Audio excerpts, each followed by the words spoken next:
Alright, so getting back to this little series I was doing on the liasis genus. Sorry for the hold up. I literally tried to film this video about 10 times and I didn't realize that my phone was out of storage and it kept cutting off and deleting the video, so I kind of gave up for a bit there, and then my female just got so close to laying eggs that I figured I would wait until she had laid eggs, and then I would show me taking the eggs from the female, and in turn my breeder male's in shed, so I'm going to show you a baby for a good example because my female is not the prettiest example. But anyways, first we did the Australian olive python, and then we did the Papuan olive python, which is technically in liasis. Then we followed that up with the Maclot python. And today I'm going to show you guys the water python, which is Liasis fuscus. And this is a little baby here, because like I said, my male's in shed, and I'll show you the female in here, but you'll see she's not the nicest example of a water python. So anyways, this is kind of a smaller to mid-size species. On average around 6 feet. Some are a little smaller, some can get larger than that. And these guys are pretty much broken up into 3 different types. There's the New Guinea water pythons, the Queensland type in Australia, and the Northern Territory type in Australia. And something that's interesting is apparently the Northern Territory types are genetically more closely related to a Maclot python, which is kind of neat. Which I have nothing to base it on, but I have a hunch that might be the type that this female on eggs is, which you'll understand when you see her. But this is one of the younger ones that I'm growing up, just because I'd like to retire this big female. And I have some holdbacks from my last litter, and I'm going to kind of mix up the genetics. But you can see it's a completely patternless snake, high iridescence on these guys, and then the belly is usually either like a bright orange or a bright yellow. This is a really nice one. And then right at the vent, it cuts off and goes to the base color, which is black or brown. And then same thing on the front. If you can get a look at the chin, it cuts off from yellow and goes to white. You can kind of see. Little head on them, and I notice some of them have a little narrow head with kind of higher placed eyes like this one, and that's like the father to this clutch. Whereas others have more of a kind of like a square flat head, which is interesting. But yeah, so this is a great example of a water python, bright orange belly on this thing. And I'll throw this little baby away. I just wanted to show you that because it's a better example of a water python than this adult female that I've got here.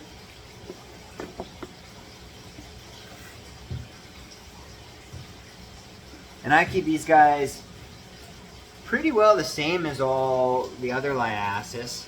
The funny thing I noticed with mine is my water pythons almost never go in their water. Why that is, I don't know if maybe they had large or shallow areas, or maybe it's just where the food is readily available. In the wild, I'm not too sure. But I keep them same, around 80 degrees, 80, 82 during the day, basking spot of around 88 degrees surface temperature, and they do really well.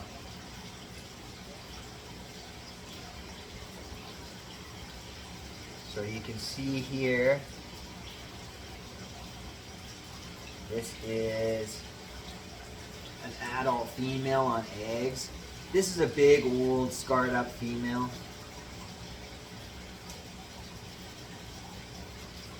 She's quite large. The male, my breeder male, is only 4.5 feet, you know, this big around. So it's quite comical seeing him breed to this female. Now she can have a little bit of attitude, so we'll see how she takes to this.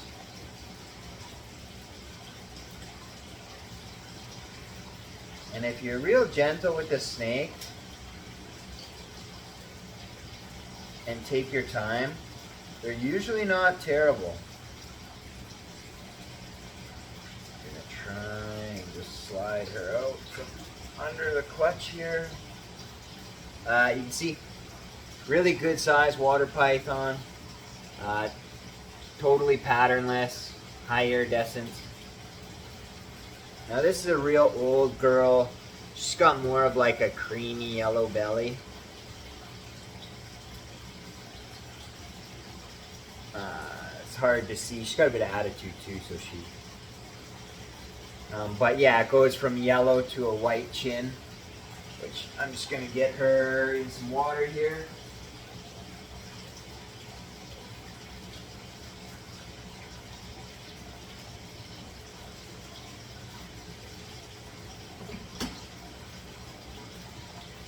Okay.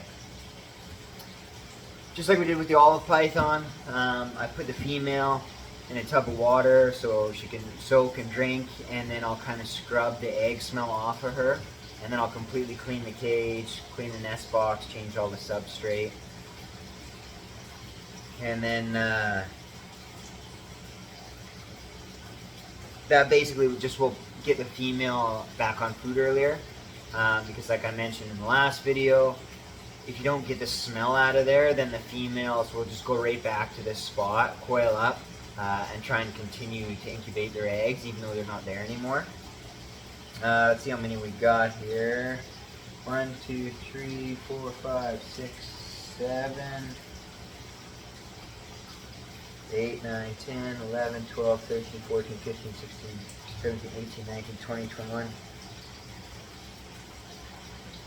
Either 22 or 23, we'll take a look. But you'll notice they're a lot smaller than the olive python eggs from the last video. And this is actually a day apart. Like the olive python clutch was laid yesterday. Which is funny because the water python actually had her pre-lay shed a day before the olive python. You can see here, and block some of this fluorescent light. But yeah, kind of little round eggs compared to the olive python eggs.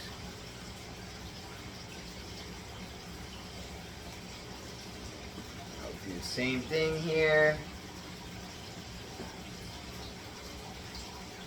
Myself a little egg container.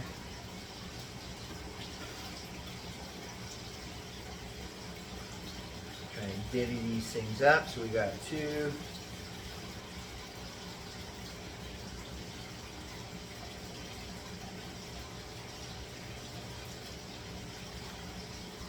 Now this clutch was laid a while ago. I seen her laying the eggs this morning, but I had to open the store and run it all day. So I caught her laying the eggs at 9:30 this morning, and it's now 8:30 at night.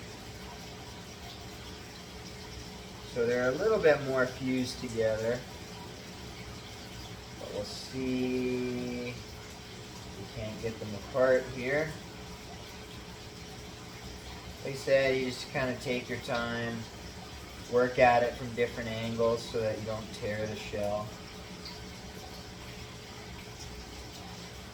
And the reason why I do this is just to make it more manageable in the incubator. I have thought about making a walk-in incubator, and then I could fit larger tubs. But I still like doing this because I've seen it before where an egg will slit and go into the bottom of another egg. So I feel like you're kind of just eliminating variables by doing it this way.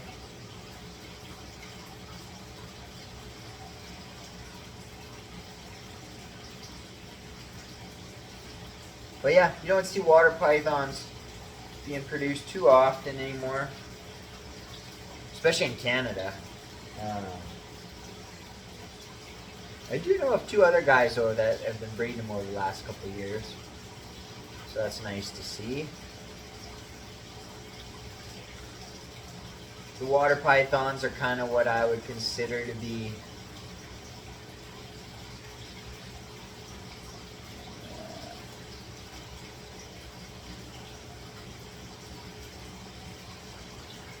like the 3rd largest in the genus. The olive pythons are the biggest, then the maclots, and then the water pythons, even though there can be some really large water pythons. Like I said, on average these things are 5-6 foot, not too big.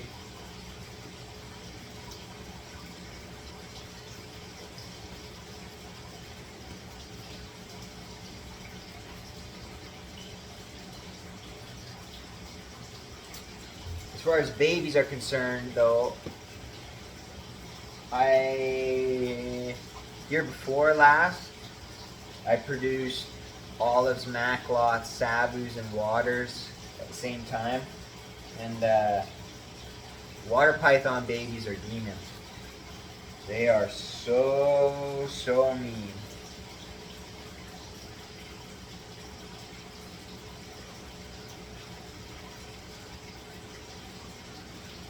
But you can see they mellow out. Like even this female, so I actually got this female, I think I originally bought her when I was like 14 years old, and then I had sold her for years, and then like 3 years ago, I think, I bought her back out of Ontario. And she was in rough shape, but she's doing good now, and she's mellowed out. She was super aggressive. So you can see there, good idea of size.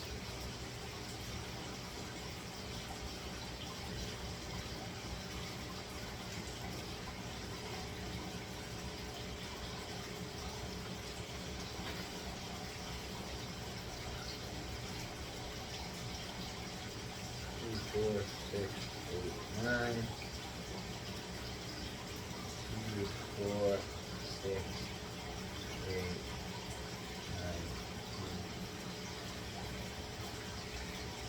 I think I'm gonna try and just do these in 2 tubs.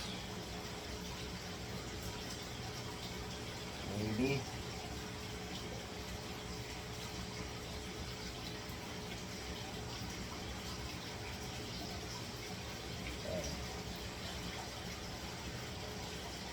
There's 1 tub.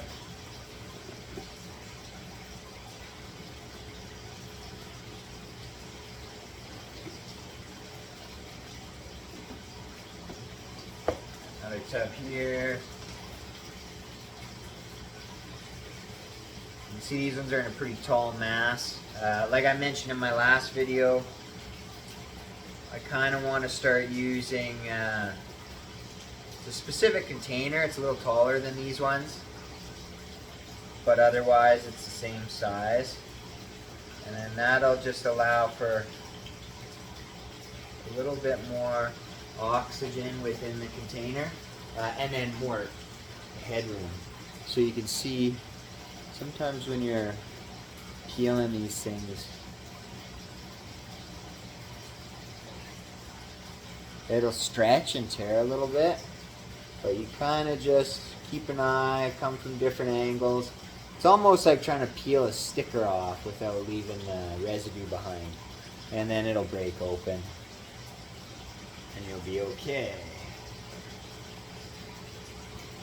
So I'm going to try and do these and kind of just peel the top layer off, but still leave the eggs stuck together, and then that way they're less likely to roll in the egg container.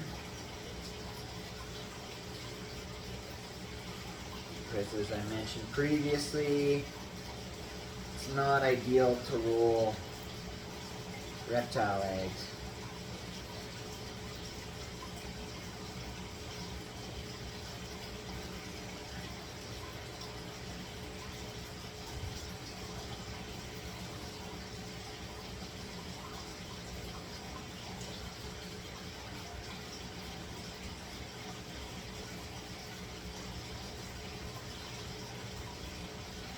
And then previously I incubated these at 88.